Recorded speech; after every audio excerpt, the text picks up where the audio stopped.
அனைவருக்கும் வணக்கம். நம்ம கோர்ஸோட ஃபர்ஸ்ட் சாப்டர் நம்ம ஸ்டார்ட் பண்ணலாம். இந்த சாப்டரில் முதல் சாப்டர் ஒரு ஸ்டாக்கை எப்படி செலக்ட் பண்ணுறது, ஒரு குவாலிட்டியான ஸ்டாக்கை செலக்ட் பண்ணுறதுல தான் ஒரு இன்வெஸ்ட்மெண்ட்டோட சக்ஸஸில் 35% இருக்குது. ஸோ அப்போ முதல் சாப்டர் நம்ம ஒரு ஸ்டாக்கை எப்படி செலக்ட் பண்ணலாம் அப்படிங்கிறத நம்ம பார்க்க போகிறோம். அந்த ஸ்டாக்கை செலக்ட் பண்ணுறதுக்கு ஒரு ஷார்ட்கட் மெத்தட் PPP அப்படின்னு நீங்கள் ஞாபகத்துக்காக வச்சுக்கோங்க. ஸோ முதல்ல பார்த்தீங்க அப்படின்னா ப்ரைஸு, ரெண்டாவது பார்த்தீங்கன்னா ப்ராஃபிட்டு, மூணாவது பார்த்தீங்க அப்படின்னா பேட்டர்ன். ஸோ இந்த 3 விஷயத்தை வச்சு நீங்கள் எத்தனை ஸ்டாக்கு உங்கள் கையில் இருந்தாலும், இல்லை ஒரு 5 ஸ்டாக்கை கொடுத்து அதில் பெஸ்ட்டு ஸ்டாக்கை கண்டுபிடிங்க அப்படின்னு நீங்கள் சொன்னாலும், இல்லை ஒரு 2 ஸ்டாக்கை கொடுத்து அதில் எது பெஸ்ட்டு ஸ்டாக்கு அப்படின்னு கண்டுபிடிங்க சொன்னாலும், இல்லை ஸ்டாக் மார்க்கெட்டில் இருக்கிற அத்தனை ஸ்டாக்கை கொடுத்து எது பெஸ்ட்டுன்னு கண்டுபிடிங்க சொன்னாலும், இந்த 3 விஷயத்தை வச்சே நீங்கள் ஒரு குவாலிட்டியான ஸ்டாக்கை நீங்கள் கண்டுபிடிச்சிடலாம். PPP அப்படி மெத்தட். இப்போ ப்ரைஸு, ப்ராஃபிட்டு, பேட்டர்ன். ஸோ இதுதான் அந்த PPP மெத்தட். ஸோ அப்போ முதல்ல நம்ம ப்ரைஸ்லேருந்து ஆரம்பிக்கலாம். ப்ரைஸு அப்படிங்கிற ஒரு எக்ஸல் நான் வச்சுருக்கேன். ஸோ இதெல்லாம் நீங்கள் புரிஞ்சுக்கிறதுக்காக தான், ஜஸ்ட் உங்களுக்கு எளிமையாக புரியணுங்கிறதுக்காக தான். இப்போ உதாரணத்துக்கு நான் Nifty 50 எடுத்திருக்கேன். இந்த Nifty 50 ஸ்டாக் மந்த்லி எடுத்திருக்கேன். எதுக்கு ப்ரைஸ் நம்ம மந்த்லி எடுத்திருக்கோம் அப்படின்னா, ஒரு ஸ்டாக்கு ஆரம்பித்த நாட்கள்ல இருந்து, இப்போ சில ஸ்டாக்குக்கு பார்த்தீங்கன்னா டேட்டா பேஸ் ஆரம்பித்த நாள்ல இருந்து இல்லைன்னா அவங்க எவ்வளவு கொடுத்துருக்காங்களோ ஸோ அதுலேருந்து நீங்கள் அனலைஸ் பண்ணாலே போதுமானது. இது நீங்கள் அனலைஸ் பண்ணணும்னு கூட கிடையாது. ஸோ இந்த டேட்டாலாம் டிஃபால்ட்டாக கிடைக்கும். ஸோ நான் பார்த்தீங்கன்னா உங்களுக்கு அது புரியணுங்கிறதுக்காக, ஒரு எளிமையாக உங்களுக்கு விளக்கணுங்கிறதுக்காக நான் இந்த சாப்டரில் நான் இதை கவர் பண்ணுறேன். இப்போ இதே நிஃப்டி பார்த்தீங்கன்னா 1990 280 ரூபா அந்த ரேஞ்சில் இருந்து ஆரம்பிச்சிருக்கு. இதில் பார்த்தீங்கன்னா தெரியும் 279 இருக்கு இல்லையா, லோ ப்ரைஸ் 279லேருந்து ஆரம்பித்த நிஃப்டி. அப்போ 279லேருந்து ஒரு 100% போகிறதுக்கு, அப்போ 279லேருந்து 100%னா எவ்வளவு? 578 ரூபா, சாரி 558 ரூபா. அதாவது என்ன அர்த்தம்னா, இந்த 279 மாதிரி இன்னொரு மடங்கு. அப்போ 279 558 போகிறதுக்கு. ஸோ அதான் நான் இங்கே குறிச்சிருக்கேன். லைஃப் டைம் ஹை இன்னைக்கு வரைக்கும் போனால் அதிகபட்ச விலை இது. கரண்ட் மார்க்கெட் ப்ரைஸ் இது நிஃப்டியோடது. இது லோ, லைஃப் டைம் லோ, இது லைஃப் டைம் ஹை, இது லைஃப் டைம் லோ. 280 ஆரம்பிச்சு இப்போ 560 போகிறதுக்கு கவனிங்க, 560 போகிறதுக்கு 14 மாதங்கள் அது நிஃப்டி எடுத்திருக்கு. ஸோ அதுதான் இந்த 279லேருந்து பார்த்தீங்கன்னா 560 போகிறதுக்கு பார்த்தீங்கன்னா கிட்டத்தட்ட 14 மாதங்கள் எடுத்திருக்கு. நீங்கள் ப்ராஃபிட்டும் பார்த்தீங்கன்னா இங்கே பாருங்கள், இந்த இடத்துல 100%ன்றது தெரியுதா? இது மந்த்லிங்கிறதுனால நம்ம கொஞ்சம் சரியாக வைக்க முடியலை. ஸோ அப்போ 100% தெரியுது. அப்போ என்ன அர்த்தம்? 279 ஆரம்பிச்சு இங்கே ப்ரைஸ் பாருங்கள், இன்னொரு 280 ரூபா சம்பாரிச்சு கொடுக்கறதுக்கு 14 மாதங்கள். இது நாட்களில் 427 நாதங்கள் ஆயிருக்கு. ஸோ அதை விட்டுருங்க. நமக்கு இது மந்த்லி. அப்போ 14 மந்த்து இதுக்கு ஆயிருக்கு. ரைட்டுங்களா? ஸோ அடுத்து இந்த 558 மாதிரி இன்னொரு மடங்கு. அப்போ 558 மாதிரி இன்னொரு மடங்குன்னா என்ன அர்த்தம்? ஸோ 558 இன்ட்டு 2 தானே அர்த்தம். 558 இன்ட்டு 2. அப்போ இந்த 1116 போகிறதுக்கு பார்த்தீங்க அப்படின்னா, ஸோ அதான் நான் இங்கே கொடுத்துருக்கேன் 1120. அந்த இது போகிறதுக்கு பார்த்தீங்க அப்படின்னா, ஸோ இது 6 மாதங்கள் தான் எடுத்திருக்கு. இங்கே பாருங்கள், இது பார்த்தீங்கன்னா உங்களுக்கு தெரியும், வெறும் 6 மாதங்கள்ல. ஸோ முதல்ல இங்கேருந்து அடுத்த ஒரு 100 மடங்கு, அது மாதிரி இன்னொரு மடங்கு போகிறதுக்கு வெறும் 6 மாதங்கள் தான் இது எடுத்திருக்கு. பாருங்கள், 100% 6 மாதங்கள் தான் எடுத்திருக்கு. ஸோ அதுக்கப்புறம் 1120லேருந்து 2240 இது போகிறதுக்கு பார்த்தீங்கன்னா 160 மாதங்கள் எடுத்திருக்கு. இது நீங்கள் பார்த்தீங்கன்னா தெரியும், 1100லேருந்து 2240 போகிறதுக்கு கிட்டத்தட்ட 160 மாதங்கள் எடுத்திருக்கு. கரெக்டாக? ஸோ அதுக்கப்புறம் 4480, 2240 மாதிரி இன்னொரு மடங்கு போகிறதுக்கு 24 மாதங்கள் எடுத்திருக்கு. ஸோ அதுதான் இந்த 24 மாதங்கள். இப்போ நீங்கள் பார்த்தீங்கன்னா தெரியும். ஸோ இந்த 24 மாதங்கள் எடுத்திருக்கு. அதுக்கப்புறம் 80லேருந்து 8960 போகிறதுக்கு 90 மாதங்கள் எடுத்திருக்கு. ஸோ இப்போ இதிலேருந்து இந்த ஏரியா போகிறதுக்கு கிட்டத்தட்ட 90 மாதங்கள் எடுத்திருக்கு. ஸோ அதுக்கப்புறம் வந்து பார்த்தீங்கன்னா 8960 போகிறதுக்கு 90 மாதங்கள் எடுத்திருக்கு. 8960 17,920 போகிறதுக்கு பாருங்க, அடுத்த 100 மடங்கு போகிறதுக்கு நீங்கள் இது பெருசாக தெரியலாம், ஆனால் நீங்கள் இதை மெஷர் பண்ணி பாருங்க, இதுவும் 100 தான். புரியுதுங்களா? ஒரு ரூபா இன்னொரு ஒரு ரூபா சம்பாரிச்சு கொடுத்தா 2 ரூபா, அதுவும் 100% தான். 2000 ரூபா இன்னொரு 100 மடங்குன்னா 4000 ரூபா, அதுவும் 100 தான். அதனால நமக்கு இது பார்க்கையில பெருசா தெரியும், ஆனா எல்லாமே விஷயம் ஒண்ணுதான். ஸோ அப்ப இந்த விஷயம் போறதுக்கு நடக்கிறதுக்கு வந்து பாத்தீங்கன்னா கிட்டத்தட்ட 80 மாதங்கள் ஆயிருக்கு. கரெக்டுங்களா? ஸோ இப்போ 80 மாதங்கள் முடிச்சு அடுத்து வந்து நிஃப்டி 35,720, சாரி 35,840 அந்த இதை நோக்கி இப்போ டிராவல் பண்ணிட்டு இருக்கு. ஸோ அப்போ 100% வந்து இன்னைக்கு வரைக்கும் அது கொடுத்துருக்கு. அதாவது எப்படின்னா 280 மாதிரி பேஸ் ப்ரைஸ் மாதிரி இன்னொரு 560, அது மாதிரி இன்னொரு 1120, அது மாதிரி இன்னொரு மடங்கு, இந்த மாதிரி 6 டைம்ஸ் அது க்ரோ ஆகுறதுக்கு வந்து பார்த்தீங்க அப்படின்னா இன்னைக்கு வரைக்கும் அது மொத்தமாக எடுத்துக்கிட்ட மாதங்கள் வந்து பார்த்தீங்கன்னா 375 மாதங்கள் ஆயிருக்கு. அப்போ இதில் நீங்கள் கவனிக்க வேண்டிய விஷயங்கள் என்னன்னா, 280 560க்கு 14 மாதங்கள் ஆயிருக்கு, ஆனால் இதுக்கு வெறும் 6ல் தான் நடந்திருக்கு. அடுத்த 6 மாதத்துலேயே இன்னொரு 560 ரூபா ரிட்டர்ன் கொடுத்துருச்சு. ஆனால் இது பாருங்க, இன்னொரு 1120 ரூபா கொடுக்கறதுக்கு 160 மாதங்கள் ஆயிருக்கு. இது பாருங்க, வெறும் 24 தான், ஆனால் இது 90 மாதங்கள். இப்படி இப்போ மொத்தமா இது எவ்வளவு நடந்திருக்கு, இந்த 6 டைம் அது க்ரோ ஆயிருக்கு எவ்வளவு நடந்திருக்கு அப்படின்னா 375 மாதங்கள் ஆயிருக்கு. ஸோ அப்போ அதாவது என்ன அர்த்தம், 375 கவனிங்க. ஸோ 375 எத்தனை டைம் க்ரோ ஆயிருக்கு, மல்டிபிள் ஆயிருக்கு 6 டைம். அப்போ 375 வகுத்தல் 6, அப்போ 62 மாதம்.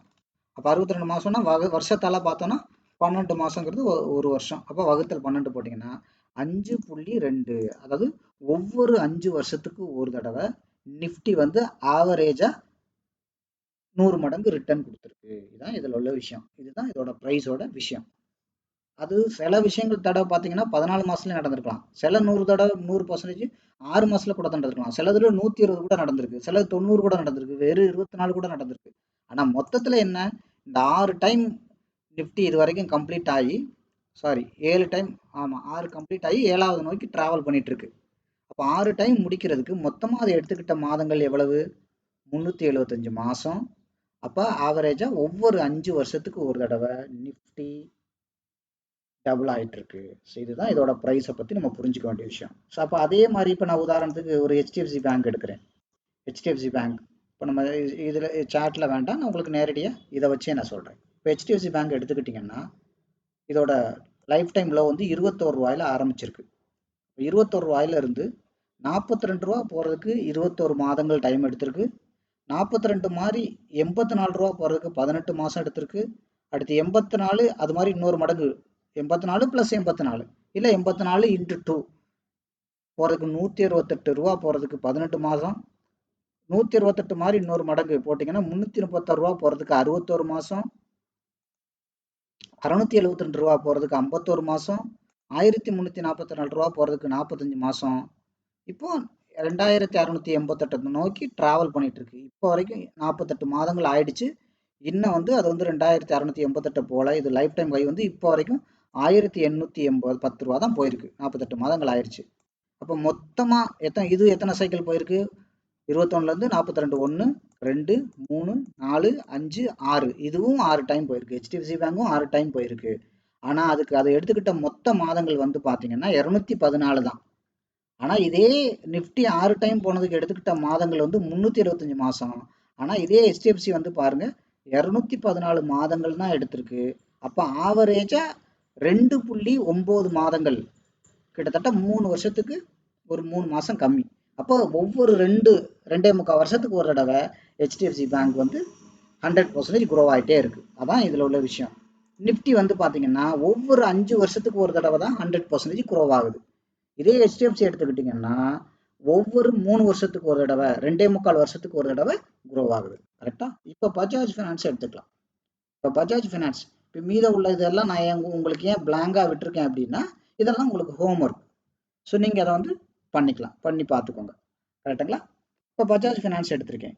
இது லைஃப் டைம் லோ ஹை வந்து இன்னைக்கு வரைக்கும் பஜாஜ் ஃபினான்ஸ் 8192 ரூபா போயிருக்கு. 4 ரூபா விலையில் ஆரம்பிச்சது. அப்போ 4 ரூபா மாதிரி 8 ரூபா போகிறதுக்கு 11 மாதம், 8 இன்னொரு மடங்கு 16 போறதுக்கு 16 மாதம், 32க்கு 5 மாசத்துல போயிருக்கு, 64 போறதுக்கு 59 மாசம், 128க்கு 27 மாசம், 256க்கு 23 மாசம், 512க்கு 9 மாசம், அதுக்கப்புறம் 1024 13 மாசம், 2048க்கு 22 மாசம், 4000 போறதுக்கு 17 மாசம், 8192 கரெக்டா போயிருக்கு. இப்போ வரைக்கும் நிப்டியோட பஜாஜ் ஃபினான்ஸோட அதிகபட்ச விலையே 8192 தான். ஆனா இது எத்தனை 100% போயிருக்குன்னு பாத்தீங்களா? 4 ரூபாயிலிருந்து 8 ரூபாய்க்கு 1, 16 ரூபா 2, 32 ரூபா 3, 64 ரூபா 4, 128 5, 256 6, 512 7, 1024 8, 2048 9, 4096 10, 8192 11 டைம். இப்போ நிஃப்டி 6 டைம் தான் ஆயிருக்கு அதோட லைஃப் டைம் லோல இருந்து. HDFC பேங்க்கும் 6 டைம் தான் ஆயிருக்கு. ஆனா பஜாஜ் ஃபினான்ஸ் வந்து பாருங்க, இது வரைக்கும் 11 டைம் 100% மல்டிபிள் ஆயிருக்கு. அதாவது என்ன அர்த்தம்? அந்த 11 டைமுக்கு இதை நல்லா கவனிச்சிங்கன்னா தான் இங்கதான் மொத்த விஷயமே இருக்கு. இதை கவனிக்க புரியும். இது 11 டைம் போறதுக்கே 249 மாதங்கள் தான் எடுத்திருக்கு. ஆனா நிஃப்டி 6 டைம் போறதுக்கே மல்டிப்ளை ஆகிறதுக்கே 375 மாதங்கள் எடுத்திருக்கு. HDFC பேங்க் வந்து பாத்தீங்கன்னா 6 டைம் தான் மல்டிபிள் ஆயிருக்கு, அதுக்கு 214 மாதங்கள் எடுத்திருக்கு. ஆனா பஜாஜ் ஃபினான்ஸ் 11 டைம் போறதுக்கே 249 மாதங்கள் தான் எடுத்திருக்கு. அப்ப இதை நீங்க நல்லா கவனிங்க. 249 எத்தனை டைம் போயிருக்கு? 11 டைம் போயிருக்கு. அப்போ 22 மாதங்கள்ல வகுத்தல் ஒரு வருஷத்துக்கு 12 மாசம் கட்டிங்கன்னா 1.8, அதாவது ஒரு வருஷம் 8 மாசத்துக்கு ஒரு தடவை பஜாஜ் ஃபினான்ஸ் டபுள் ஆயிட்டே இருந்திருக்கு. புரியுதுங்களா? அதே மாதிரி வந்து டபுள் ஆயிட்டே இருந்திருக்கு.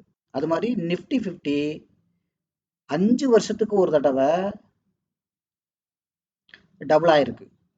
HDFC பேங்க்கு 2.9 வருஷத்துக்கு மாசத்துக்கு ஒரு தடவை, 2.25 வருஷத்துக்கு ஒரு தடவை டபுள் ஆயிருக்கு. இப்ப இந்த மூணையும் வச்சு உங்களுக்கு ஒரு ஐடியா கிடைக்குதா? பார்க்கையில நமக்கு எல்லா ஸ்டாக் மாதிரிதான் தெரியும். அதனாலதான் இந்த பிரைஸுங்கிறத ரொம்ப முக்கியமான விஷயமா வச்சிருக்கோம். அப்ப இதை மூணையும் ஒரே வரியில நான் சொல்றேன். இப்ப நீங்க எதை சூஸ் பண்ணுவீங்க? இப்ப இந்த 3 ஸ்டாக்கையும் கொடுத்து பிரைஸ் வைஸா எது நல்ல ஸ்டாக்னா நீங்க எதை கண்டுபிடிப்பீங்க? அதோட ஹிஸ்டரி வச்சு. அப்போ நிப்டி வந்து 5 வருஷத்துக்கு ஒரு தடவை டபுளா குரோ ஆகுது. பஜாஜ் ஃபினான்ஸ் ஒரு வருஷம் 8 மாசத்துக்கு ஒரு தடவை, அதாவது தோராயமா சொன்னா 2 வருஷத்துக்கு ஒரு தடவை டபுள் ஆயிட்டு இருக்கு. HDFC பேங்க் 3 வருஷத்துக்கு ஒரு தடவை டபுள் ஆயிட்டு இருக்கு. அப்ப இதுல எது பெஸ்ட்? இப்ப புரிஞ்சுங்களா? அதனாலதான் நம்ம என்ன பண்ணிருக்கோம், முதல் விஷயம் வந்து பிரைஸ் அப்படிங்கிறத வச்சிருக்கோம். இதெல்லாம் வந்து பாத்தீங்கன்னா இந்த மாதிரி நான் உங்களுக்கு இது டீட்டெயிலா புரியணுங்கிறதுக்காக நான் இதை உதாரணமா சொல்றேன். இதுல வந்து டைரக்டாவே இப்போ ப்ரைஸோட ஆவரேஜ் இங்கே கொடுத்துருக்காங்க. ஸோ இது வந்து நமக்கு டிஃபால்ட்டாக நிறைய ஆப்பில் கிடைக்கும். ஸோ அதை தான் நான் இங்கே எடுத்து வச்சிருக்கேன். சரியா? அடுத்த விஷயம் வந்து பாருங்க, ப்ராஃபிட். இப்போ ப்ராஃபிட் அப்படின்னா, இப்போ உதாரணத்துக்கு இந்த ப்ராஃபிட்டோட ஆவரேஜ் இருக்கும். மொதல் வருஷம் இவ்வளோ கொடுத்துருக்கோம், 2வது வருஷம் இவ்வளோ கொடுத்துருக்கோம், 3வது வருஷம் இவ்வளோ கொடுத்துருக்கோம், 4வது வருஷம் இவ்வளோ கொடுத்துருக்கோம். இப்போ ஃபார் எக்ஸாம்பிள் இப்போ HDFCயே நான் எடுக்கிறேன். அந்த HDFCயோட ப்ராஃபிட் எப்படியெல்லாம் குரோ ஆயிருக்கு அப்படிங்கிறத நம்ம வந்து ப்ராஃபிட்ங்கிற விஷயத்துல வந்து ஒரு 2 ஸ்டாக் பார்க்கலாம், இல்லை ஒரு 3 ஸ்டாக் பார்க்கலாம். ப்ராஃபிட்டை பற்றி உங்களுக்கு ஒரு ஐடியா கிடைக்கும். உதாரணத்துக்கு ப்ராஃபிட் எங்கே இருக்கும்? ஸோ அது வந்து ஃபண்டமெண்டலில் இருக்கும். ஃபண்டமெண்டலான விஷயங்கள் தானே ப்ராஃபிட். ரிசல்ட்டு எப்போவுமே ஆனுவல் பார்ப்போம், ஸ்டாண்ட் அலோன் பார்ப்போம். இப்போ கன்சாலிடேட்டட் ஸ்டாண்ட் அலோன் அப்படின்னா என்ன அர்த்தம்னா, கன்சாலிடேட்டட்னா இப்போ HDFC பேங்க் இருக்குது, HDFC இன்சூரன்ஸ் இருக்குது, இந்த மாதிரி எல்லாம் சேர்த்து அந்த நிறுவனங்களோட மொத்த வளர்ச்சி. ஸ்டாண்ட் அலோன்னா HDFC பேங்கோடது மட்டும். புரியுதுங்களா? இப்போ உதாரணத்துக்கு எனக்கு ஒரு தேட்டர் இருக்கும், எனக்கு ஒரு பெட்ரோல் பங்க் இருக்கும், எனக்கு ஒரு கல்யாண மண்டபம் இருக்கும். பெட்ரோல் பங்கு லாபத்தில் இருக்கும், கல்யாண மண்டபம் லாபத்தில் இருக்கும், தேட்டர் நஷ்டமா இருக்கும். ஆனால் மூணையும் சேர்க்கும் போது நான் மொத்தத்தில் லாபத்தில் இருப்பேன். ஆனால் கல்யாண மண்டபத்தை மட்டும் தனிப்பட்ட முறையில் பார்த்தா, இல்லை தேட்டரை தனிப்பட்ட முறையில் பார்த்தா நான் நஷ்டமா இருப்பேன். ஆனால் மூணையும் சேர்த்து பார்க்கும்போது நான் லாபத்தில் இருப்பேன். அதுதான் கன்சாலிடேட்டட்ங்கிறது. இது 3 சேர்ந்தது, அந்த நிறுவனங்கள் எல்லாம் சேர்ந்தது. ஸ்டாண்ட் அலோனுங்கிறது தனிப்பட்ட முறை. அப்போ நம்ம எப்போவுமே ஒரு ஸ்டாக்கை பற்றின ஸ்டாண்ட் அலோன் மட்டும்தான் நம்ம எடுக்கணும், அதுதான் பார்க்கணும். அப்போ இதில் ஏகப்பட்ட விஷயம் இருக்குது. நீங்கள் போயிட்டு சும்மா ஒரு ஆடிட்டர் அளவுக்கு இதெல்லாம் நீங்கள் பார்க்க வேண்டாம். ஒரு தொழில் பண்ணால் ஃபைனல் கொஸ்டின் ஒன்று தான், ஒன்று லாபமா நஷ்டமா. இப்போ நீங்கள் படிக்கிறீங்க, எடுத்தவொடனே அவங்க என்ன கேட்பாங்க? பாஸா ஃபெயிலா? இப்போ அது மாதிரி ஒரு உங்களை பார்த்தோன்னே ஒருத்தங்க என்ன கேட்பாங்க, சொந்த வீடா வாடகை வீடா? இந்த எல்லா இதுலயும் ஒரே கேள்வியில அவங்கள பத்தி ஒரு முடிவு வந்துடுறாங்களே. அதே மாதிரி தொழில் என்ன என்ன இருக்கும், லாபமா நஷ்டமா? அதான விஷயம். அப்ப என்ன நடந்தாலும் கடைசியில இது வருது அது போகுது, இன்ட்ரெஸ்ட் கொடுக்குறாங்க அதை கொடுக்குறாங்க, டாக்ஸ் கட்டுறாங்க, சேலரி கொடுக்குறாங்க, வருமானம் வருது, இன்ட்ரெஸ்ட், என்ன நடந்தாலும் கடைசியில எல்லா ஒரு தொழில் எதுக்காக பண்றோம், லாபத்துக்கு தான் பண்றோம். அதனால டைரக்டா நெட் ப்ராஃபிட். இப்போ இந்த நெட் ப்ராஃபிட்டை நீங்க பாருங்க எப்படி இருக்கு. ஒரு HDFC பேங்கோட நெட் ப்ராஃபிட் எப்படி இருக்கு? 2016ல் 12,000 கோடி ஸ்டாண்டலோன் ஆனுவல் எடுத்துக்கோங்க, கடந்த ஒரு 10 வருஷத்துக்கு பாருங்க. அடுத்து 12 14 ஆயிருக்கு, கரெக்டுங்களா? அதுக்கப்புறம் 17 ஆயிருக்கு, 21 ஆயிருக்கு, 26 ஆயிருக்கு, 31 ஆயிருக்கு, 36 ஆயிருக்கு, 44 ஆயிருக்கு, 60 ஆயிருக்கு, 65 ஆயிருக்கு. எவ்வளவு ஸ்மூத்தா பிசினஸ் இருக்கு பாத்தீங்களா? இதுதான் ப்ராஃபிட். அப்ப இந்த மாதிரி ஸ்மூத்தா இருக்கிறது தான் வந்து பாத்தீங்கன்னா நல்லது. அப்படியே படிப்படியா படிப்படியா வளர்ந்துட்டு இருக்குது, உங்களுக்கு தெரியுதா? அப்போ ஒரு ஸ்டாக்கை சூஸ் பண்ணும்போது முதல்ல பிரைஸ் பார்த்தோம், ரெண்டாவது ஏன் ப்ராஃபிட்டுக்கு முக்கியத்துவம் கொடுக்குறோம் தெரியுமா? ப்ராஃபிட்ல தான் விஷயமே இருக்கு. ப்ராஃபிட் இருந்தா தான், அதாவது எப்படின்னு கேட்டீங்கன்னா, ஒரு ஸ்டாக்கோட பிரைஸுங்கிறது உங்க ஸ்டாக் நல்ல விதமா வளர்றதுக்கு. ஆனா அந்த கம்பெனியோட ஃபண்டமெண்டலா ரொம்ப முக்கியமானது என்னன்னா ப்ராஃபிட் தான். ப்ராஃபிட் இல்லைன்னா தொழிலே நொடிச்சு போயிடும். இதுவும் பேங்க் தான். இது எப்படி இவ்வளவு ஸ்மூத்தா இருக்கு பார்த்துட்டீங்களா? ஸோ நான் உங்களுக்கு இன்னொரு பேங்க்கும் காட்டுறேன். ஃபார் எக்ஸாம்பிள் ஒரு SBI பேங்க், அதுவும் பேங்க் தான். அதை நம்ம எடுத்துக்கலாம். அதோட ப்ராஃபிட்டுக்கு போகலாம். ஃபண்டமெண்டல், ஐ மீன் ஃபண்டமெண்டலில் என்ன பார்க்கணும், ரிசல்ட்டு, ஆனுவலி, ஸ்டாண்டலோன். கன்சாலிடேட்டட் வேண்டாம், ஸ்டாண்டலோன் போங்க. ஸோ அதுவும் போகலாம், பெரிய வித்தியாசம் இருக்குது. ஸ்டாண்டலோன் தனிப்பட்ட முறையில் நீங்கள் போய்க்கோங்க. போயிட்டு இங்கே என்ன இருக்குது, ப்ராஃபிட் பண்ணதுக்கப்புறம் ப்ராஃபிட்டு, டேக்ஸு, இங்கே நெட் ப்ராஃபிட். ஸோ அப்போ இது பாருங்கள், இதுவும் பேங்க் தான். 9,900 கோடி 2016ல், 2017ல் 10,000 கோடியாக வளர்ந்துருக்கு. 2018ல் சாரி 16 17 18ல் பாருங்கள் -6,500 கோடி. மறுபடி இந்த 10,000 கோடியை அடுத்த வருஷமாவது பிடிச்சிருக்கான்னு பார்த்தா 19ம் பிடிக்கல. அதுக்கப்புறம் 2020ல் தான் இந்த 10,000 கோடியே ரீச் பண்ணியிருக்கு. அப்புறம் 20, 31, 50, 61, 65 இப்படி தான் போகுது. அப்போ இது வந்து பாருங்கள் இடையில வந்து ஒரு டவுன் இருக்கு. ஆனால் அது எவ்வளோ நீட்டாக போச்சு பார்த்தீங்களா? HDFC பேங்க் எவ்வளோ ஸ்மூத்தாக போச்சு பார்த்தீங்களா? இது இடையில ஒரு பல்ல மாதிரி ஒரு 2-3 வருஷம் கேப் அடிச்சிருக்கு. ஸோ இப்போ இதெல்லாம் வந்து பார்த்தீங்கன்னா நிறைய இந்த கடனெல்லாம் கொடுத்து கட்டாமல் போயிட்டு, அது மாதிரி நம்மளை மாதிரி கஸ்டமர்களெல்லாம் வந்து பார்த்தீங்கன்னா ஒரு அக்கௌண்ட்டுக்கு கட்டாயம் நீங்கள் 5,000 ரூபா மினிமம் பேலன்ஸ் வைக்கலாம்னு சொல்லி அந்த கடனெல்லாம் அந்த மாதிரி வசூல் பண்ணி அதுக்கப்புறம் இவங்க பிஸ்னஸ் பண்ணுறேன்னு பண்ணி ஸோ இந்த அளவுக்கு வளர்ந்துருக்கு. கரெக்டுங்களா? இது அப்போ இதுவும் பேங்க் தான். ஃபார் எக்ஸாம்பிள் இன்னொரு பேங்க் சம்மந்தமானது இன்னொன்று எடுக்கலாமே. ஃபார் எக்ஸாம்பிள் ஆக்சிஸ் பேங்க் எடுத்துக்கலாமா? ஆக்சிஸ் பேங்க் இது இந்த மாதிரி ப்ராஃபிட்ல நீங்கள் எது வேணாலும் எடுத்து பார்க்கலாம். ஒரு 4-5 கம்பெனி எடுத்து பார்த்தீங்கன்னா ப்ராஃபிட்டு, ப்ரைஸு, பேட்டர்ன், இது 3 வச்சு எவன் நல்லது கெட்டதுங்கிறத நீங்கள் ஈஸியாக கண்டுபிடிச்சிடலாம். அப்போ இங்கே போயிட்டு ரிசல்ட்டு, ஆனுவல், ஸ்டாண்டலோன். ஆனுவலில் போயிட்டு நெட் ப்ராஃபிட், கீழே நெட் ப்ராஃபிட்,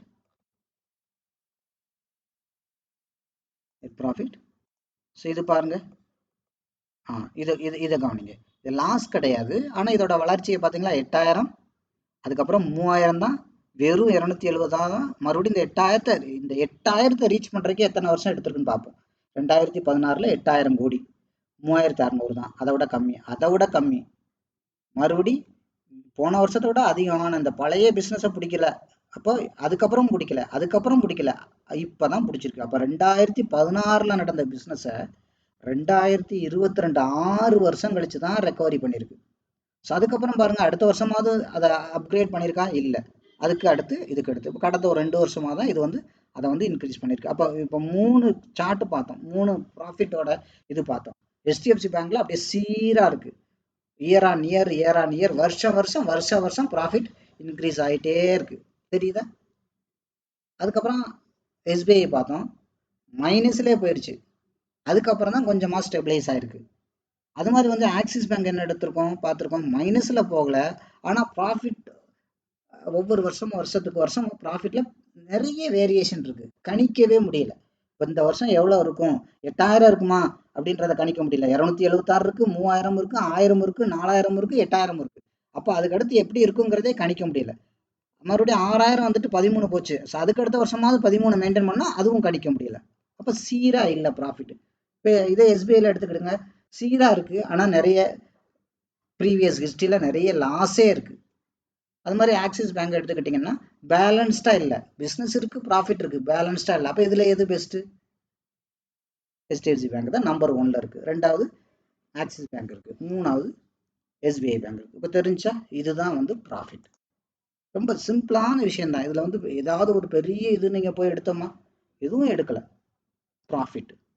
அப்போ இந்த ப்ராஃபிட்டுங்கிறத வந்து நீங்கள் உட்காந்துட்டு இப்படி ஒவ்வொரு 10 வருஷமா, இப்போ எப்படி நான் ஏற்கனவே சொன்ன மாதிரி இப்போ ஒரு சார்ட் எடுத்துக்கிட்டு ஒவ்வொன்றா வரைஞ்சிக்கிட்டு இருக்கிற மாதிரி வரையணுமா அப்படின்னா வரைய தேவையில்லை. இதெல்லாம் உங்களுக்கு புரியணுங்கிறதுக்காக நான் எக்ஸ்பிளைன் பண்ணுறேன். அப்போ இதே நீங்கள் இங்கே போயிட்டு இங்கே பாருங்கள், இதே இதில் இப்போ இங்கே லாஸ்ட்டில் போய் இதே ஃபண்டமெண்டலில் கவனிங்க. இது உங்களுக்கு தெளிவாக புரியணுங்கிறதுக்காக எடுத்து காமிச்சு இந்த க்ரோத் பேட்டர்னில் போயிட்டு கவனிங்க. க்ரோத் பேட்டர்னில் போங்க.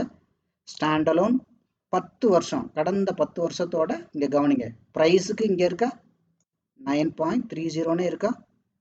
அப்போ கடந்த 10 வருஷத்தோட ப்ரைஸ், இந்த ப்ரைஸை நம்ம இப்படி உங்களுக்கு டீட்டெயிலாக புரியணுங்கிறக்கா எக்ஸ்பிளைன் பண்ணேன். அப்போ இந்த 10 வருஷத்தோட ஓவரால் பர்சன்டேஜ் வந்து பார்த்தீங்கன்னா 9.30. அதை தான் நம்ம இங்கே எழுதியிருக்கோம்.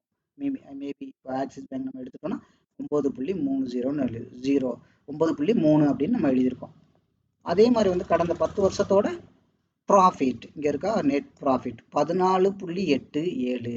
அதை தான் நம்ம இங்கே எழுதியிருக்கோம், 14.87.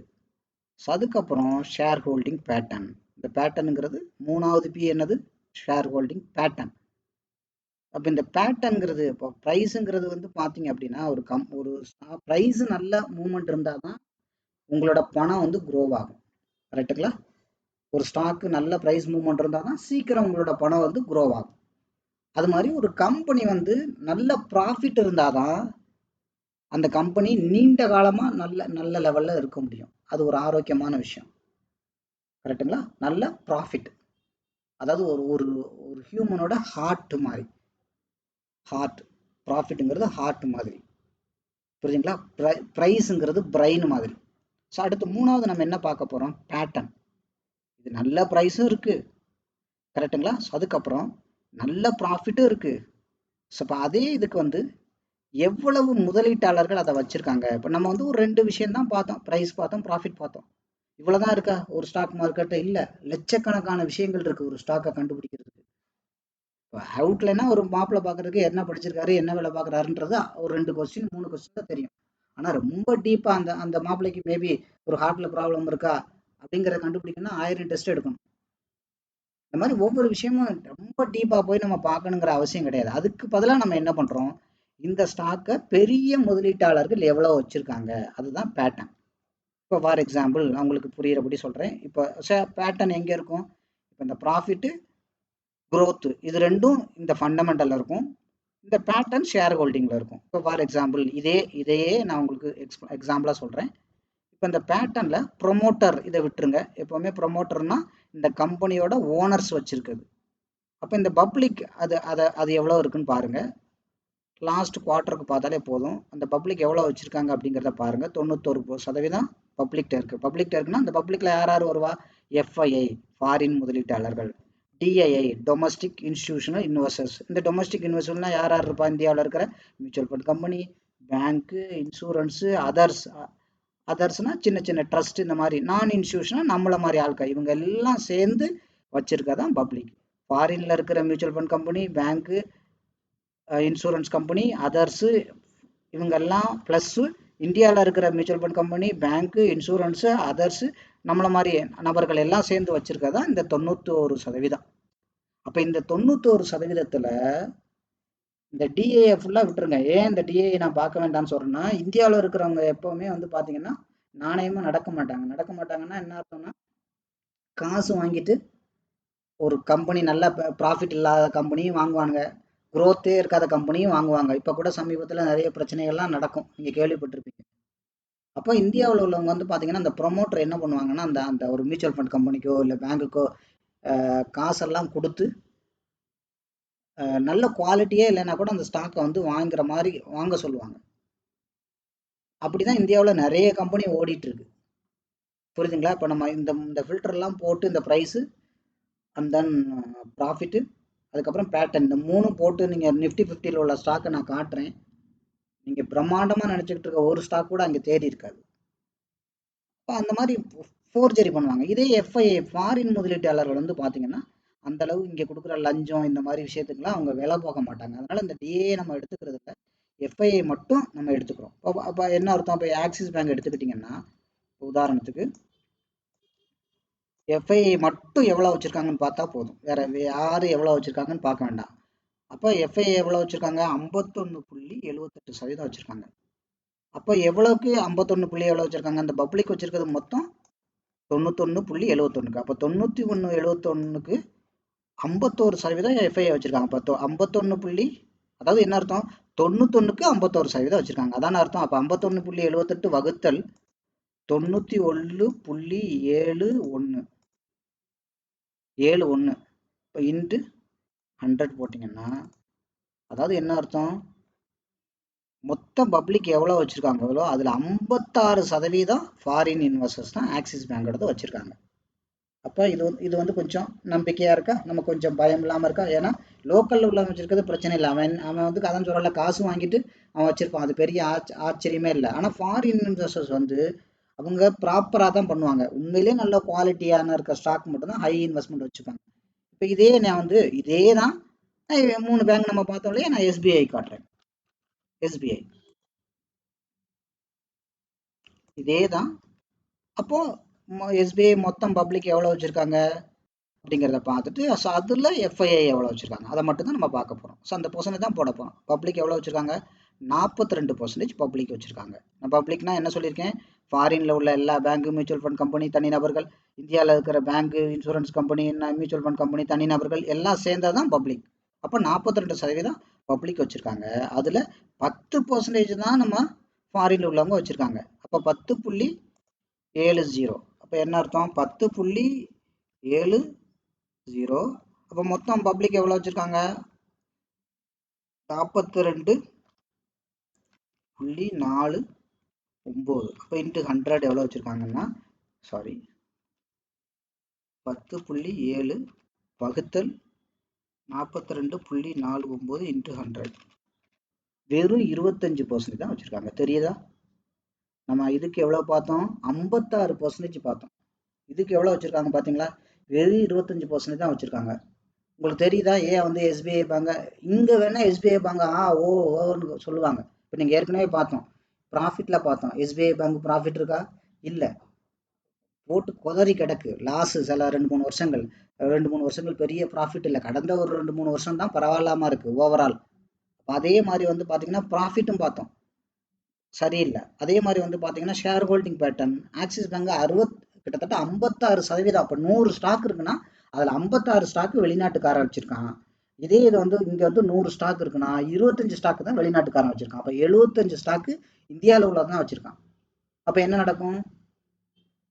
நாளைக்கு ஏதாவது பிரச்சனைனா அந்த ஸ்டாக்கை எவனும் கண்டுக்க மாட்டான். இதே ஃபாரினர்ஸ்னா அவன் அந்த முதல்ல அவன் சும்மா ஏனோதான் இருக்கிற ஸ்டாக்ல அந்த அளவுக்கு தீவிரமா வாங்க மாட்டான். அதோட ஃபண்டமெண்டலா ரொம்ப டீப்பா செக் பண்ணி தான் அதை வந்து அதுதான் ரேட்டிங் கம்பெனின்னு சொல்லுவாங்க. அந்த அளவுக்கு அவங்க அலசி ஆராய்ந்து தான் வாங்குவாங்க. அப்போ உங்களுக்கு வித்தியாசம் தெரியுதா? அடுத்து நம்ம வந்து HDFC பேங்கையும் பார்க்கலாம். இப்போ ஃபார் எக்ஸாம்பிள் HDFC பேங்க். அப்போ HDFC பேங்க் எவ்வளோ இருக்கு? Share holding pattern. அப்போ மொத்தமாக பப்ளிக் எவ்வளோ வச்சுருக்காங்களோ அதில் 100% பப்ளிக்கிட்ட தான் இருக்குது. அப்போ அதில் 48% வெளிநாட்டுக்காரன்கிட்ட தான் இருக்குது. அப்போ 48%.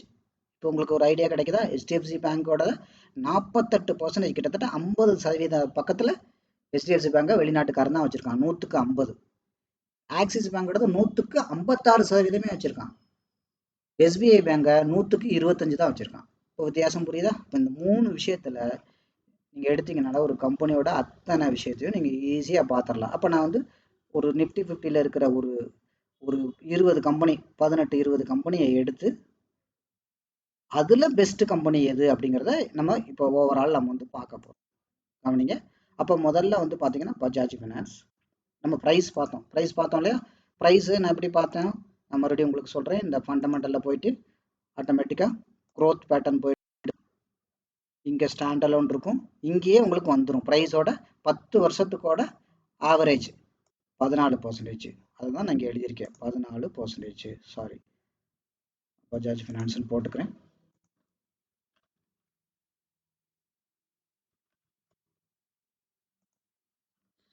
ஃபண்டமெண்டல்.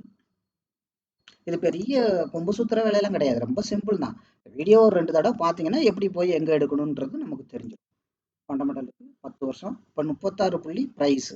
இப்போ நான் உங்களுக்கு ப்ரைஸ் வந்து இப்படி ஒவ்வொன்றா போட்டு காமிச்சது எதுக்கு போட்டு காமிச்சேன்னா புரியணுங்கிறக்கு, அடிப்படை புரியணும். புரியாம சும்மா ஒரு இது வந்து 36 வருது அப்படின்னு புரியக்கூடாது. எப்படி இப்போ நீங்களா ஒரு சார்ட் எடுத்து எத்தனை தடவை வளர்ந்துருக்குன்னு போட்டு பார்க்க தெரியணும் இல்லையா? இதுதான். ஏன்னா ஒரு தொழில் பண்றீங்க, இப்போ தொழிலோட எப்படி பண்ணணும்னே தெரியாம சும்மா யாரோ சொன்னாங்க அப்படியே எடுத்தேன் போட்டேன்னு இருக்கக்கூடாது. அடிப்படை இருக்கணும். இப்போ ப்ராஃபிட் ஏன் தனித்தனியாக எடுத்து 5 வருஷத்துக்கு ஒவ்வொன்றா நான் காமிச்சாலே அப்போ ப்ரைஸ், இப்போ வந்து ப்ரைஸ், இப்போ ப்ரைஸுங்கிறது இங்கே இருக்கு உங்களுக்கு. அப்போ 10 வருஷம், 3 வருஷம் பார்க்கக்கூடாது, 5 வருஷம் பார்க்கக்கூடாது, 10 வருஷமாவது பார்க்கணும். ஏன்னா இன்வெஸ்ட்மெண்ட்டுங்கிறப்போ கடந்த ஒரு 10 வருஷத்துக்கான டேட்டா பேஸ். ஏன் அப்படின்னா 10 வருஷமாவது இருந்தால் தான் 2 3 கவர்மெண்ட்டை பார்த்துருப்பாங்க, கொரோனாவை பார்த்துருப்பாங்க, நிறைய ஏற்ற இறக்கங்களை பார்த்துருப்பாங்க, எக்கனாமிக்கல் பொருளாதார நெருக்கடியை பார்த்துருப்பாங்க. அந்த மாதிரி நிறைய விஷயங்களை பார்த்து அந்த அதில் நீஞ்சி அந்த கம்பெனி ஏறி இருக்கா அப்படிங்கிறதுக்காக தான் இந்த விஷயங்கள் வச்சுக்கிறது. அப்போ ஆவரேஜாக இதோட ப்ரைஸுங்கிறது வந்து 36.25. ஸோ அதை தான் நான் இங்கே குறிச்சிருக்கேன். பஜாஜ் ஃபினான்ஸுக்கு ப்ராஃபிட்டுங்கிறது வந்து பார்த்தீங்கன்னா கடந்த 10 வருஷத்துக்கான ஆவரேஜ் வந்து பார்த்தீங்கன்னா நெட் ப்ராஃபிட் 33.20.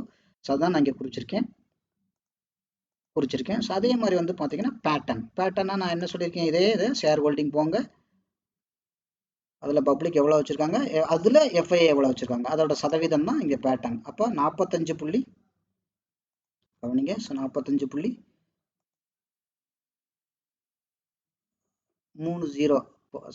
பப்ளிக் வச்சுருக்காங்க. அதில் 20.81 வச்சுருக்காங்க. யார்?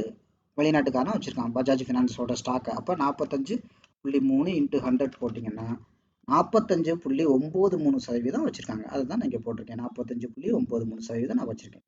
அப்போ அதே மாதிரி ஈச்சர் மோட்டர் கவனிங்க, அதோட ப்ரைஸு ஆவரேஜ் வந்து 13%.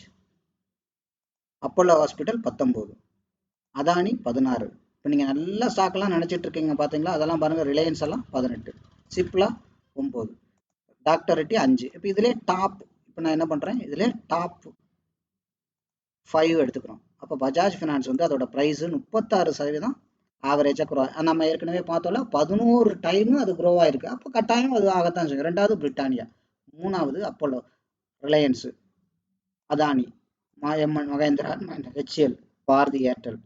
கரெக்ட். சரி, இது வந்து ப்ரைஸை மட்டும் எடுத்துக்கிட்டோம்னா அடுத்த விஷயத்துக்கு வருவோமா? அடுத்து ப்ராஃபிட்டுங்கிறது நான் ஏற்கனவே காமிச்சேன். இங்கே அது எப்படின்னா நேராக போய் எழுதிடுவீங்க. அதை டீட்டெயிலாக பார்க்கணுன்னா ஃபண்டமெண்டலில் இருக்கும். இங்கே போயிட்டு ரிசல்ட்டு டீட்டெயிலாக தேவையில்லை, நீங்கள் நேரடியாக பார்த்துக்கணும், உங்களுக்கு புரியணுங்கிற. ஆனுவலி, ஸ்டாண்டலோன், கீழே போயிட்டு நெட் ப்ராஃபிட் இப்படி எடுத்துக்கிட்டிங்கன்னா சீராக இருக்கும். இப்போ பஜாஜ் ஃபினான்ஸுக்கும் பாருங்கள், ப்ராஃபிட் சீராக இருக்கா? 1000, 1800, 2400, 3800, 4800 ஒரு தடவை குறைச்சிருக்கு. ஆனால் அடுத்த வருஷமே அதை டேலி பண்ணிட்டாங்க. 6300, 10,000, 12,000, 15,000 சீராக இருக்கா ப்ராஃபிட்டு? அதே மாதிரி ப்ரைஸும் வந்து பாருங்கள், நம்ம ஏற்கனவே பஜாஜ் ஃபினான்ஸுக்கு பார்த்துருக்கோம், 11 டைம் மல்டிப்ளை பண்ணியிருக்காங்க அதோட லைஃப் டைம் லோவில் இருந்து காமிச்சேன், ஞாபகம் இருக்கா? அதே மாதிரி இப்போ ப்ரைஸ்லையும் பஜாஜ் ஃபினான்ஸ் வந்துச்சு, ப்ராஃபிட்லேயும் பாருங்கள் 33. இப்போ ப்ராஃபிட்டில் இந்த மாதிரி டாப் 10 கம்பெனி எடுத்துக்கிட்டோம் அப்படின்னா கவனிங்க, அதில் என்னென்ன வருது? Adani entertainment, Bajaj, Eicher, Kotak bank, HDFC bank, Britannia, இதெல்லாம் ப்ராஃபிட். ரிலையன்ஸு நல்லா வந்துச்சு, ஆனால் அதோட ப்ராஃபிட் ரேஷியோ பார்த்தீங்களா? பாருங்க, ரிலையன்ஸோட ப்ராஃபிட் ரேஷியோ வெறும் 6 தான் இருக்கு. ஆனால் நல்ல அசுர வளர்ச்சி, ஸ்டாக் மட்டும் மேலே மேலே மேலே மேலே போகுது, ஆனால் கம்பெனிக்குள்ள ப்ராஃபிட் இல்லை. அப்போ இது நீங்கள் நல்லா யோசிங்க, நெருடலாக இருக்கா? புரியுதுங்களா? கம்பெனிக்குள்ள ஃபண்டமெண்டல் சரியில்லை, ஆனால் அந்த ஸ்டாக் மட்டும் மேலே மேலே மேலே போகுது. அப்போ எப்படி போகுதுன்னு உங்களுக்கே தெரியுதா? என்னைக்கு அதனால விழுந்துச்சு அப்படின்னா, இப்போ இந்த அதானிலாம் விழுந்துச்சு பார்த்தீங்களா, விழுந்துச்சுன்னா தூக்கி விடுறதுக்கு ஆள் இருக்கு. ஏன்னா கம்பெனியோட அந்த எக்கனாமி நல்லா இல்லைன்னா ஒன்றுமே பண்ண முடியாது. புரியுதுங்களா? இது எப்படி சொல்றதுன்னா, ஒரு ஒரு ஒரு நல்லா சம்பாதிக்கிற ஆளுக்கு வந்து ஒரு என்ன ட்ரங்க் அடிக்டாக இருக்கிற மாதிரி, குடிக்க அடிக்ட் ஆன மாதிரி, எவ்வளோதான் சம்பாதிச்சாலும் போயிடும். அதே மாதிரி ஒரு கம்பெனி ப்ராஃபிட் வந்து நல்ல என்ன சொல்றது, நல்ல ஸ்ட்ராங்காக இல்லைன்னா அது எவ்வளவு மேலே போகிற வரைக்கும் போகும். ஆனால் அந்த கம்பெனியில் ஏதாவது சின்ன பிரச்சனைனா கூட அந்த ஸ்டாக் வந்து மண்ணை கவிரும். அப்போ பாருங்க, ரிலையன்ஸு, பாரதி ஏர்டெல்லாம் பாருங்க, கடந்த 10 வருஷத்தோட ஆவரேஜ் வந்து 1.39 தான். ப்ராஃபிட்டே இல்லை கடந்த 10 வருஷம் ஆவரேஜ் ப்ராஃபிட் இல்லை. அப்போ இதெல்லாம் பாருங்க எப்படி நடத்த முடியும்? அப்போ இதெல்லாம் அப்படியே கொஞ்சம் கொஞ்சமாக இருக்கிற இடம் தெரியாமல் போயிடும் அடுத்த 10 வருஷத்துக்குள்ள எல்லாம். ஸோ இதுதான் இதை காட்டுது.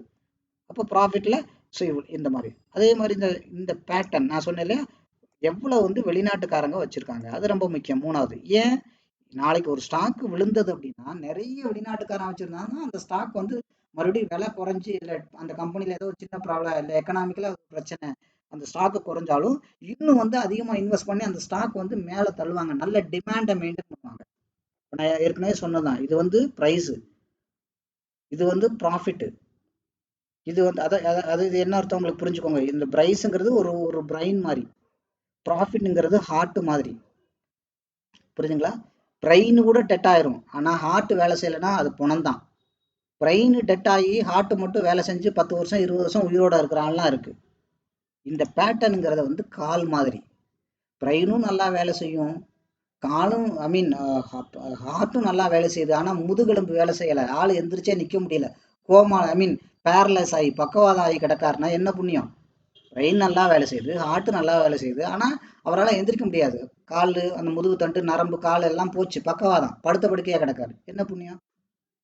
அப்போ நல்ல ப்ராஃபிட் இருக்கு, நல்ல ப்ரைஸும் மூவ் இருக்கு, ஆனால் அந்த ஸ்டாக்ல பெரிய டிமாண்டே இல்லை, ஒரு சேஃப்டியே இல்லை அப்படின்னா அது என்ன புண்ணியம்? அதனால தான் இது வந்து கால் மாதிரி, என்ன காலுன்னு சொல்றத விட ஒரு எலும்பு மண்டலம் மாதிரி, இது வந்து இதயம் மாதிரி, இது வந்து மூளை மாதிரி, மூளை நரம்பு, இது வந்து இதயம் ரத்தம், இது வந்து பார்த்தீங்கன்னா எலும்புகள் மற்றும் தசைகள் மாதிரி, இது மூணும் சேர்ந்தது தான் இது. அப்போ இந்த மாதிரி தனித்தனியாக பார்க்கறதுக்கு பதிலாக இங்கே நம்ம என்ன பண்ணுறோம், எனக்கு இந்த மாதிரி எனக்கு இது மூணு சேர்ந்த எனக்கு கலவையா, அப்போ இது வந்து 16, இது ஒரு 33, இது ஒரு 45, இது மூணு சேர்ந்த டோட்டல் தான் இங்கே நான் போட்டிருக்கேன். அப்போ இதில் ஒரு டாப் 10 கம்பெனி எடுத்தோம் அப்படின்னா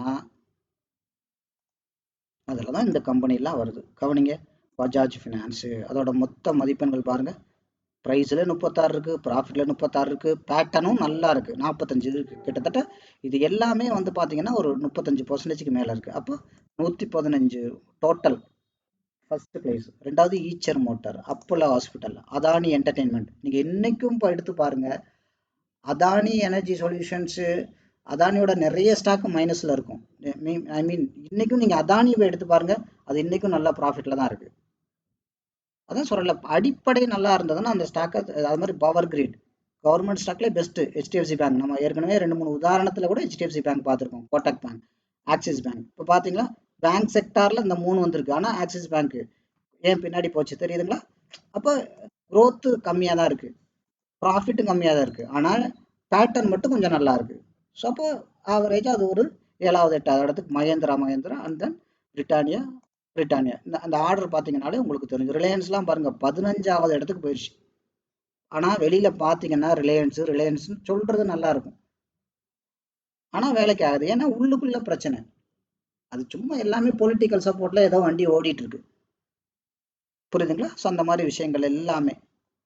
ஸோ அப்போ இது இந்த 3 வச்சு அப்போ வெறுமனே ப்ரைஸை மட்டும் எடுக்க வேண்டாம், ப்ராஃபிட்டை மட்டும் எடுக்க வேண்டாம், பேக்டான எடுக்க வேண்டாம். இது 3 சேர்ந்தது தானே உடம்பு, மூளை மற்றும் நரம்பு, இதயம், இரத்த நாளங்கள், அதுக்கப்புறம் எலும்பு, தசைகள், இதெல்லாம் சேர்ந்தது தானே. இந்த 3 சேர்த்து ஆவரேஜ் போடும்போது, டோட்டல் போடும்போது, இப்போ இதில் டாப் 10 கம்பெனி என்னென்னா Bajaj Finance, Eicher Motor, Apollo, Adani.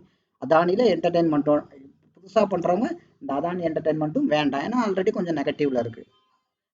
தனிப்பட்ட முறையில் Adani I mean Adani Enterprises okay தான், ஆனால் இருந்தாலும் அதானி வேண்டாம். Power Grid, HDFC Bank, Kotak Bank, Axis, எம்என்டம், ஹெச்எல், பிரிட்டானியா, இந்த 10 வரைக்கும் நீங்கள் எடுத்துக்கோங்க. ஸ்டாக்கும் அதானி என்டர்டெயின்மெண்ட் விட்டுட்டிங்கன்னா வித 10 இந்த பிரிட்டானியா வரைக்கும் நீங்கள் எடுத்துக்கலாம். அது மாதிரி எப்போவுமே இன்வெஸ்ட்மெண்ட்டில் வந்து பார்த்தீங்கன்னா சும்மா ஊரா வளர்த்தாலும் சொல்கிறான்னு சொல்லிட்டு ரொம்ப வதன்னு 200 ஸ்டாக்கு 300 ஸ்டாக்கு 500 ஸ்டாக்கை வாங்கி வைக்கக்கூடாது. எப்போவுமே நீங்கள் பார்த்தீங்கன்னா 10 ஸ்டாக்கு போதும், குவாலிட்டியான 10 ஸ்டாக் வச்சுக்கோங்க. இப்போ நானே உங்களுக்கு இங்கே லிஸ்ட்டு காமிச்சிட்டேன், ஆனால் இதெல்லாம் நீங்கள் எடுத்து ஒர்க் பண்ணி பாருங்கள், ஸ்டாக்கை செலக்ட் பண்ணி பார்க்கணும். அப்போ குவாலிட்டியான 10 ஸ்டாக் வச்சுக்கிட்டு அதை ரொம்ப டீப்பாக இன்வெஸ்ட் பண்ணாலே போதுமானது.